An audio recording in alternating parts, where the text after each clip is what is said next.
Eccoci tornati in diretta su Cusano Italia TV con Di Sabato Pomeriggio e un cellulare che sta esplodendo letteralmente. E adesso andiamo con la rubrica Ius Arte Libri con Antonella Sotira e il suo ospite.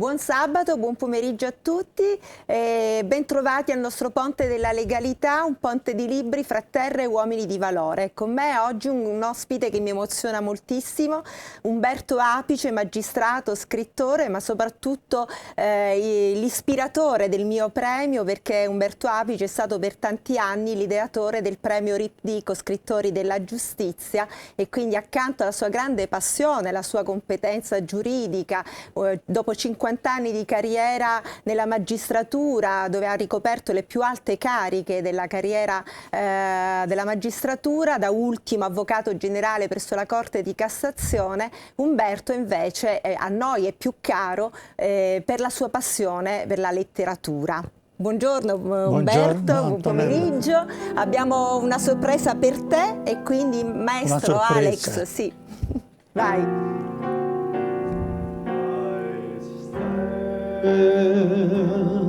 At your gate, and I sing you a song in the moonlight, a love song, my darling, and the moonlight serenade.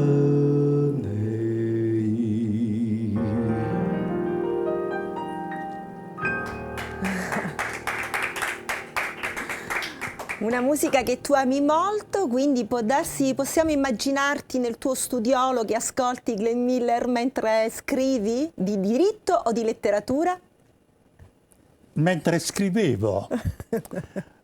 Devo dirti questo, io ho lavorato e studiato sempre con la musica accesa, con la musica ad alto volume, tra l'altro.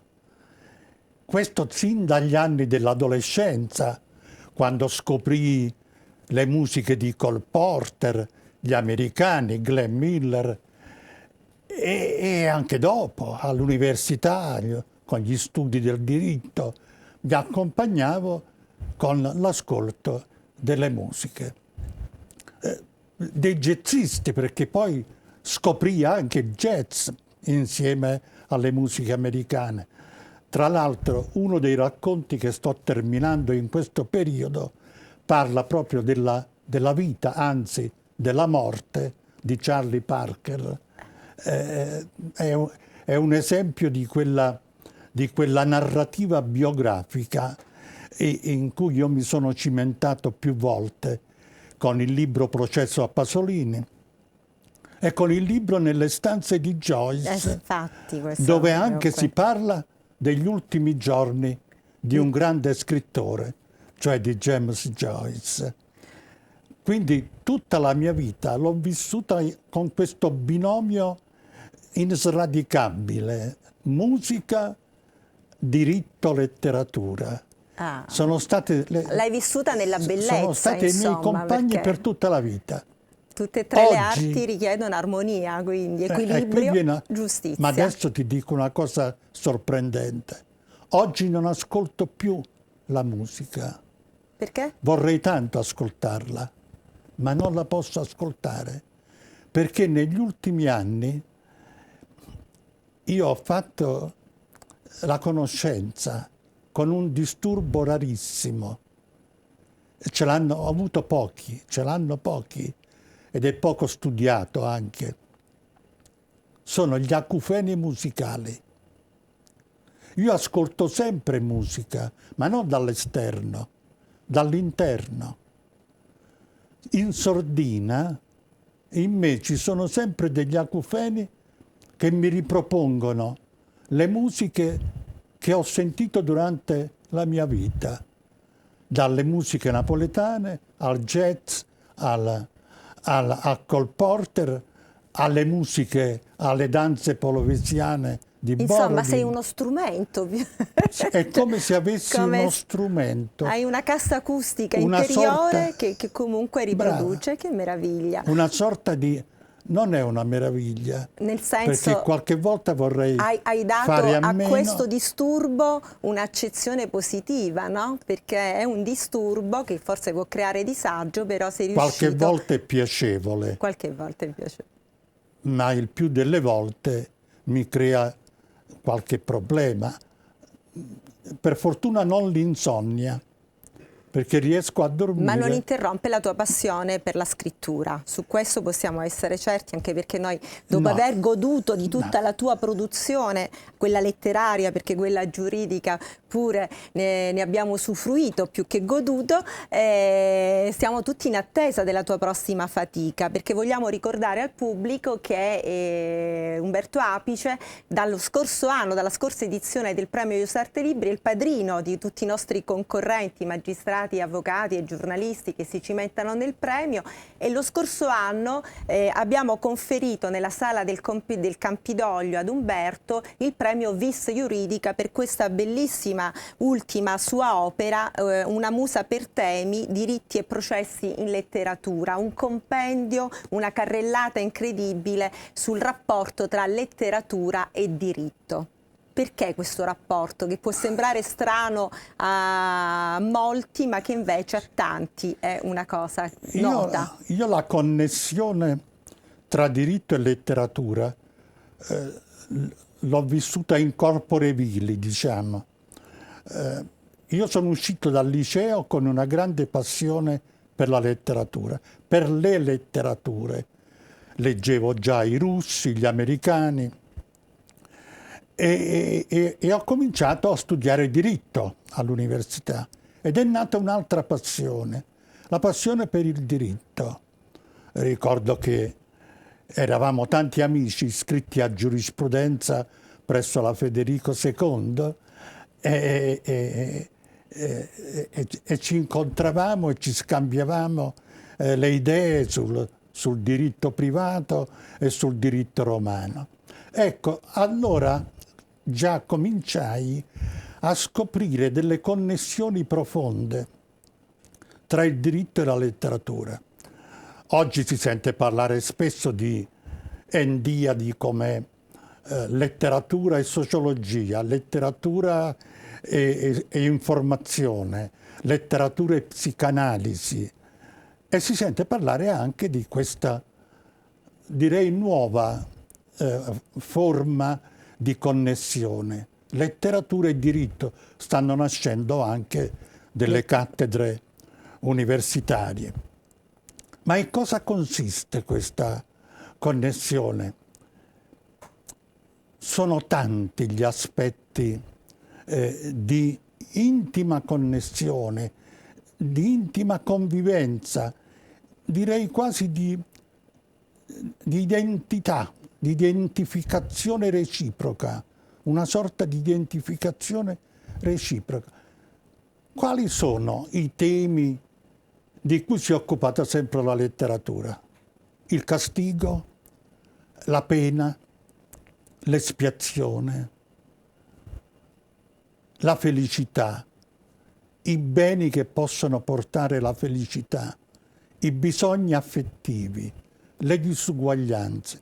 Ma non sono gli stessi temi Del diritto? che troviamo nel diritto. Beh, possiamo dire che il terreno su cui si muovono entrambi è comunque l'umanità, anzi in alcuni casi le miserie dell'umanità, perché in fondo quando si arriva al contenzioso siamo già nella fase della miseria. Senti Umberto, io volevo approfittare appunto di questa tua grandissima conoscenza e invito tutti a leggere questo bellissimo libro che è un'antologia, no? Di questo rapporto fra diritto e letteratura. Com'è cambiata la narrazione del processo oggi? Siamo in TV, assistiamo ad una narrazione mediatica forse eccessiva, ad un dibattimento in TV piuttosto che nelle aule giudiziarie. Ecco, qui mi ricollego a quello che stavamo dicendo.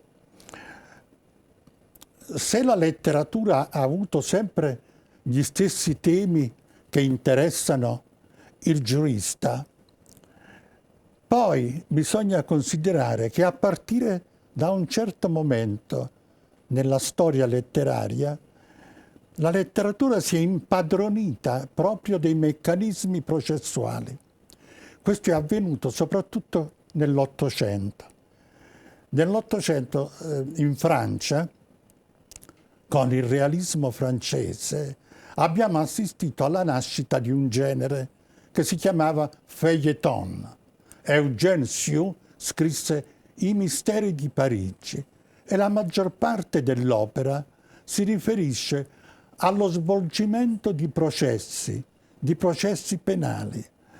I processi penali vengono seguiti passo passo dallo scrittore. Stendhal, arriverà Stendhal subito dopo Eugène Sue, con Il rosso e il nero, narra proprio di un processo.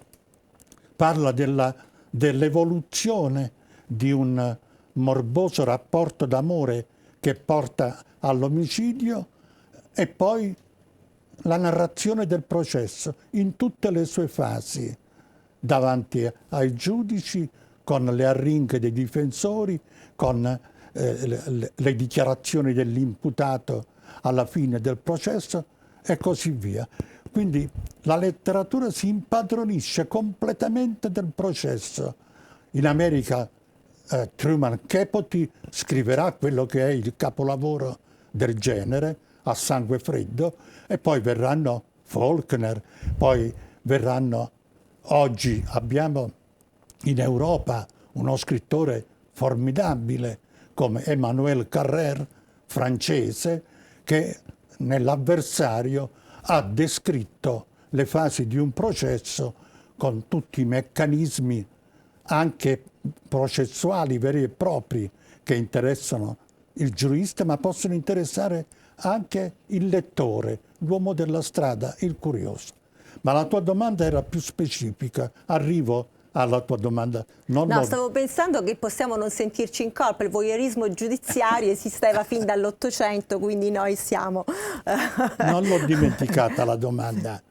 Tu ti chiedi se l'interessamento dei media... No, più che l'interessamento penso che sia se la narrazione è cambiata. Quindi l'invasività sì. dei media nel narrare il processo può essere disturbante per la oggettività della decisione, per la serenità del giudice. Ecco, questo è l'interrogativo più pressante, più preoccupante, perché certe trasmissioni televisive sono indubbiamente suggestive, influenzano l'opinione di chi ascolta e tra chi ascolta c'è anche il futuro giudice, il probabile giudice che dovrà pronunciarsi. Possiamo dire allora che è sempre corretta la narrazione o che dovremmo escogitare dei mezzi di limitazione della narrazione attraverso i media? Oppure possiamo dire che la narrazione dovrebbe essere appannaggio di persone competenti. O di persone competenti. Non può esserci un opinionismo o un opinionista di diritto. No? No? Io sono per la libertà di narrazione. C'è un pericolo per il giudice di perdere la serenità? Questo pericolo c'è sempre, anche senza un sistema di mass media invasivi. Il giudice ha sempre davanti a sé un io interiore e una folla fuori di sé. L'io interiore con i suoi pregiudizi, che abbiamo tutti, ce l'ha anche il giudice. Non ci possiamo ingannare, dobbiamo convivere con questa realtà. Il giudice è un uomo e avrà i suoi pregiudizi, avrà un suo io interiore che sarà un soggetto invasivo in qualche modo, così come lo sono i mass media. C'è la folla attorno al giudice, c'è la famiglia, c'è gli amici, ci sono le persone che incontra al bar, c'è un'atmosfera generale che lo potrà influenzare. Il giudice dovrà fare a meno, dovrà riuscire a liberarsi di queste influenze, a essere sereno con se stesso. E nell'esercizio delle tue funzioni quanto ha influito la tua passione per la letteratura? Ha influito moltissimo perché io in ogni momento della professione di giudice trovavo spunti per una narrazione e in ogni narrazione cercavo l'aspetto giuridico più intrigante. Ma c'è un caso che ti è rimasto interessante. dentro e che hai poi trasposto in qualcuna delle tue opere narrative? No, c'è qualche racconto che è una controfaccia di qualche processo di cui mi sono occupato. Questo sì, ma qualcuno in particolare no. E la tua passione, qui vedo tra le tante opere, una che io ho amato molto, è il processo a Pasolini. Perché hai sentito la necessità di parlare di questo processo? Perché Pasolini è il personaggio più emblematico del nostro Novecento. Un personaggio che ha rappresentato così bene quella dialettica che c'è in ogni uomo tra il bene e il male. Pasolini lo diceva lui stesso, diceva: io sono come il dottor Jekyll. Pensiamo a questa Mentre parli vedo il nostro critico cinematografico Graziano Marraffa che ci ascolta con grande interesse. Quindi... Pensiamo a questa evoluzione di Pasolini.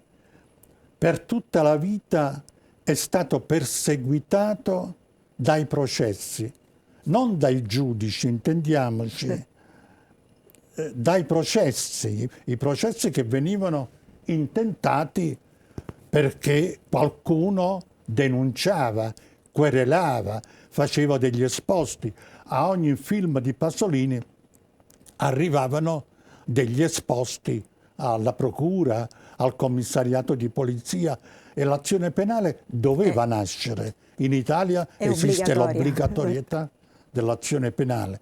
Quindi una persecuzione durata tutta la vita, o perlomeno gli ultimi 15 anni della sua vita, dal 60 in poi. Era un uomo di successo e nello stesso tempo un perseguitato, un caso raro, perché di solito si assolve l'uomo di successo, viene assolto, viene sempre guardato con benevolenza. Pasolini no, era l'uomo di successo odiato, perseguitato, visto come simbolo del male. Quest'uomo che aveva un forte senso religioso, un forte senso di impegno politico. La sua grande sofferenza fu di essere stato scacciato dal Partito Comunista perché non era in linea con i diktat del PC dell'epoca, no?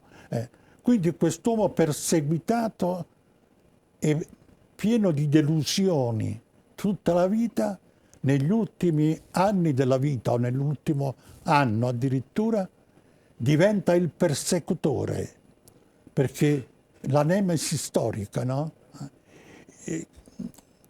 Sale in cattedra e comincia a fustigare, comincia a dare insegnamenti e a fare accuse, diventa un pubblico accusatore, diventa un grande pubblico ministero verso imputati ignoti, ma lui dice non ignoti, ma riconoscibili, conoscibili da tutti. Il persecutore, il perseguitato diventa diventa persecutore. Immagino che entrando nella vita di Pasolini tu abbia studiato tutte le sue opere, ma lo hai amato di più come scrittore o come regista? Io no, a dir la verità, non l'ho amato né come regista Era provocatoria né come autore. Io ho cominciato a interessarmi a Pasolini con i film. Erano gli anni 60, uscivano Teorema e gli altri suoi film, e io li trovai molto interessanti, ma non riusciti, incompleti, difettosi, pieni di difetti, ma interessantissimi. Però il tuo libro invece è un'opera completa. Quindi e cominciai a leggere anche le opere di scrittura. E anche le opere di scrittura, la cosa strana è questa, sono molto difettose, sono pieni di difetti. Severissimo, un giudice severissimo. E addirittura incompiute, ma nello stesso tempo sono delle opere imprescindibili. Imprescindibili. Pasolini è stato un importantissimo intellettuale del Novecento. Le sue opere sono un magma di problemi, di sentimenti, di cose da studiare, da approfondire, da sviscerare. È un autore Dovremmo dedicargli un'altra puntata perché il nostro tempo è finito, però volevo ricordarvi la carrellata, questa l'abbiamo già vista, Processo a Pasolini, una musa per temi, Nelle stanze di Joyce, l'omaggio a questo grandissimo scrittore irlandese, Questa conoscenza ultima, Sono dei racconti. Anni e disinganni, Tracce confuse verso l'alba. Ma noi, prima di concludere, siccome hai fatto tu cenno anche la tua passione per la canzone napoletana, noi siamo qui ospiti di una grande artista, Gio Di Sarno, l'abbiamo in questo pomeriggio come conduttrice, ma lascia come cantante napoletana. La sua, fatti dire qual è la sua... Ogni volta, anche perché avete nominato Pasolini e tu sai che uno dei miei cavalli di battaglia, pur essendo napoletana, è il Valzer della Toppa, che è una canzone di Pasolini. E allora io, negli anni universitari, quando appunto studiavo diritto e leggevo letteratura cominciavo a fare letteratura, poi ci incontravamo con gli amici e io i famosi quattro amici a bar in tutte le epoche. Quindi il Valzer della Toppa era un must. Stiamo parlando degli anni a cavallo 50-60. Beh, anni belli. E andavamo anche nei bar dove c'erano i primi jukebox. Certo. All'epoca. E qui bisogna fare assolutamente un'altra puntata, bisogna trovare il modo di raccontarlo tutto questo. Perché, allora, il nostro padrino ci accompagnerà in questa edizione. Ascoltavamo Peppino Di Capri. Con Voce Notte, sentivo, no? Voce Notte, Malattia. Ecco qua. Alex Parravano ci fa sentire giusto un accenno perché siamo proprio arrivati, non so se abbiamo un minuto forse. Vai. Per brindare un incontro. E sulle note di champagne, io Antonella ti saluto, avrei voluto parlare della presentazione del premio che c'è stato in questa settimana. Al Senato. Avete presentato tutti i libri, gli autori, insomma è stato un successo questa presentazione. Sì, è andata molto bene, quest'anno abbiamo tantissime novità, tra l'altro 2 sezioni nuove del premio, quella del welfare etico e sociale e quella del food safety, oltre alla narrativa e saggi. Umberto Apice sarà insieme a Teresa Saponangelo, lei come voce narrante, lui come giudice severo delle opere, i padrini della nostra edizione 2024, quindi vediamoci la prossima settimana per svelarvi magari qualcuno dei concorrenti. Guarda, la prossima settimana assolutamente io ti devo chiedere 2 cose sul premio, perché poi ne abbiamo parlato sempre in maniera veloce, a parte che siamo alla 4ª settimana, abbiamo tutto il tempo per farlo, però lo voglio fare la prossima settimana, approfondiremo assolutamente. Adesso andiamo con la pubblicità e torniamo con Io canto per. A tra pochissimo, grazie.